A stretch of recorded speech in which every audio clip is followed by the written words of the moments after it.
दोस्तों नमस्कार। स्वागत है आप सबका कविताओं के इस खास कार्यक्रम में जिसका नाम है कविता घर से। दोस्तों, हम आपकी पसंद को ध्यान में रखते हुए देश के प्रतिष्ठित रचनाकारों की रचनाएं उन्हीं की जुबानी आप तक पहुंचा रहे हैं। इसी क्रम में आज हम जिनकी कविताओं के साथ उपस्थित हुए हैं वो किसी परिचय के मोहताज नहीं हैं। उन्होंने बहुत ही कम समय में कवि सम्मेलनों की मुख्य धारा में अपनी जगह बनाई है। हम स्वागत करते हैं श्री चरणजीत चरण जी का। चरणजीत जी, आपने फिल्मों में गीत लिखे, गज़लें कहीं, छंद लिखे अलग अलग विषयों पर। तो अपनी यात्रा की शुरुआत में जो रचनाएं आपने की और जो लोकप्रिय हुई, उनकी कुछ पंक्तियां आपको याद हैं क्या? जी विनीत जी, आपने एक बहुत अच्छा प्रश्न किया है। कविता घर से जो आप कार्यक्रम चला रहे हैं, सबसे पहले तो मैं आपको मुबारकबाद देना चाहता हूँ, क्योंकि क्रिएटिव लोगों के लिए बड़ा जरूरी है कि वो घर पे जब तक हैं उनकी क्रिएटिविटी कंटिन्यू रहे। तो ये जो काम आप कर रहे हैं उसके लिए सबसे पहले तो मैं आपको मुबारकबाद दूं, ताकि हम जैसे लोग अपनी क्रिएटिविटी को जिंदा रख पा रहे हैं और कुछ सुनाने का, कहने का किसी भी माध्यम से मौका मिल रहा है।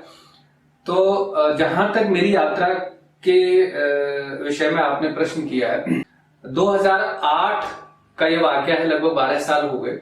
उस पीरियड में मैंने कुछ छंद लिखे थे और उनको मंच तक आते आते 1 साल लग गया। 2009 में कहिएगा कि मैं मेन स्ट्रीम में मुझे आने का सौभाग्य मिला, और जिन कविताओं से, जिन छंदों से मैं मेन स्ट्रीम का हिस्सा बना, तो मैं चाहता हूँ कि 4-5 छंद उसमें से आपके सुनने वालों तक पहुंचा दूं। जरूर जरूर। तो मैं उसी से शुरू करता हूँ। जी जी, स्वागत है। कि हौले हौले ख्वाहिशों की उम्र बढ़ने लगी तो दिल में जवान कितने ही ख्वाब हो गए। वाह। हौले हौले ख्वाहिशों की उम्र बढ़ने लगी तो दिल में जवान कितने ही ख्वाब हो गए, और वक्त की शिकायतों पे रब की इनायतें थी, हमने जो देखे सपने गुलाब हो गए। हमने जो देखे सपने गुलाब हो गए, कि दुनिया ने रख दिए पग पग पे सवाल, फिर भी इरादे सभी लाजवाब हो गए। फिर भी इरादे सभी लाजवाब हो गए, और जिंदगी में और तो वसीला कुछ भी नहीं था, माने दी दुआएं हम कामयाब हो गए। माने दी दुआएं हम कामयाब हो गए। और इसी सीरीज का एक बहुत खूबसूरत छंद जो मुझे आमतौर पर बहुत पसंद है, कि खूबसूरती किसी इमारत के गमलों की जैसे और भी निखरती है काट छांट से। कि खूबसूरती किसी इमारत के गमलों की जैसे और भी निखरती है काट छांट से। हमसे ये बार बार बोलते हैं संस्कार, प्यार फैलता है अपनों में बरबांट से। प्यार फैलता है अपनों में बरबांट से। कि हौले हौले घूंट घूंट दिल में उतरती है। हौले हौले घूंट घूंट दिल में उतरती है, जल की सुगंध जैसे मिट्टी वाले माट से। कि जल की सुगंध जैसे मिट्टी वाले माट से। हमने सही है इसलिए हम जानते हैं, जिंदगी संवरती बुजुर्गों की डांट से। जिंदगी संवरती बुजुर्गों की डांट से। और एक छंद मैं आपको सुनाऊं, इसमें बड़ा खूबसूरत है कि तितली के टूटे हुए पंख, सीपियों के शंख और किसी फटे हुए चित्र की निशानियां। कि तितली के टूटे हुए पंख, सीपियों के शंख और किसी फटे हुए चित्र की निशानियां, सपनों में सजते हुए वो शीशे के महल और उन महलों में राजा और रानियां। के रात दिन बेशुमार जिंदगी की रफ्तार, लेके कहां आ गई है हमको जवानियां। कि लेके कहां आ गई है हमको जवानियां, और किसको पता है ओढ़ के उदासी जाने किस कोने में पड़ी हुई है दादी और नानियां। कोने में पड़ी हुई है दादी और नानियां। और बहुत सारे छंद इस सीरीज के हैं, मैं उसमें से छांट छांट के कोशिश करता हूं कि आपको कुछ और सुनाऊं। जी जी जी। कि हर एक मर्ज का उतारा है जिन्होंने कर्ज, रात दिन सुबह शाम दादी जी के नुस्खे।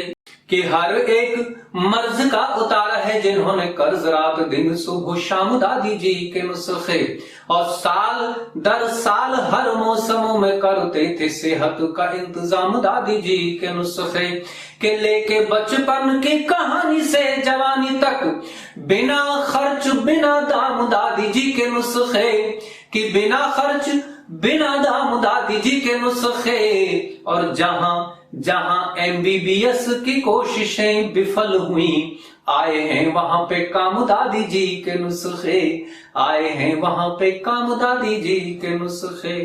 और इस सीरीज में एक और खूबसूरत छंद में आपको सुनाऊं कि इन 15-20 सालों के अंदर हमारे समाज में जो एक बेसिक परिवर्तन आया है, उससे मैं कहीं ना कहीं बहुत आहत रहता हूं, और वो परिवर्तन कुछ पंक्तियों के माध्यम से मैं आपके श्रोताओं को सुनाना चाहता हूं कि ये जो परिवर्तन हम महसूस कर रहे हैं, ये आने वाली पीढ़ियों के लिए बहुत घातक हो सकता है कि अगर हमने इस वक्त भी इस चीज को, इस परिवर्तन को महसूस नहीं किया तो।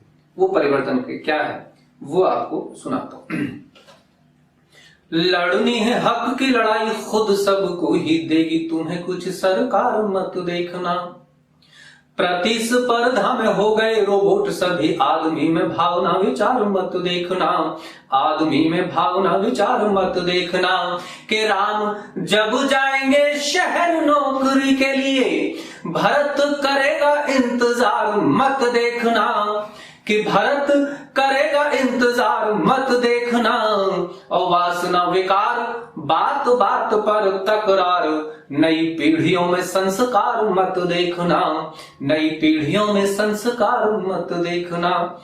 और यहीं से इसी संदर्भ में एक छंद मुझे और याद आता है कि राम इस दौर का बुढ़ापे का सहारा बने रहती है बस यही आस दशरथ को, राम इस दौर का बुढ़ापे का सहारा बने रहती है बस यही आस दशरथ को, और तृष्णा की मंथरा दरार डाल देना कहीं, सालता है यही एहसास दशरथ को, सालता है यही एहसास दशरथ को, कि लाडलों ने जाने कैसा फरमान रख दिया, आज फिर देखा है उदास दशरथ को, आज फिर देखा है उदास दशरथ को, और राम को मिला था बनवास, युग बीत गए रोज मिलता है बनवास दशरथ को, रोज मिलता है बनवास दशरथ को।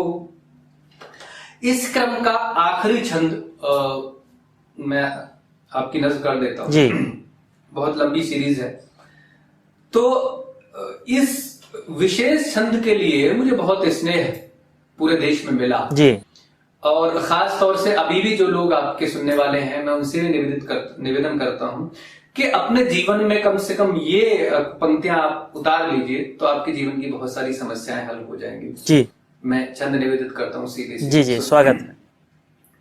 कि देश के दुलारे जिस रास्ते से गुजरे हूं, ऐसी पगडंडी ऐसा ठाऊं छू के चलिए, देश के दुलारे जिस रास्ते से गुजरे हो, ऐसी पगडंडी ऐसा ठाऊं छू के चलिए, और फल फूलते हो जहां प्रेम और संस्कार, सपनों का ऐसा कोई गांव छू के चलिए, कि जिंदगी जिन्होंने लिख दी है पथिकों के नाम, राह के दरख्तों की छांव छू के चलिए, और पुण्य चारों धाम का बनेगा हर एक काम, घर से चलो तो माँ के पाँव छू के चलिए, घर से चलो तो माँ के पाँव छू के चलिए। क्या छंद है, बहुत शानदार। तो नहीं, बहुत ही शानदार आपने छंद सुनाए हैं, बहुत खूबसूरत छंद सुनाए हैं, और हम आपसे बातचीत लगातार जारी रखेंगे। फिलहाल वक्त है एक ब्रेक का, हम ब्रेक के बाद वापस लौटते हैं और चरणजीत जी से और भी रचनाएं सुनते हैं। वहीं उस मोड़ पर कुछ और डटकर तुझे आवाज देना चाहता था, विदा के वक्त मैं फिर से पलटकर तुझे आवाज देना चाहता था।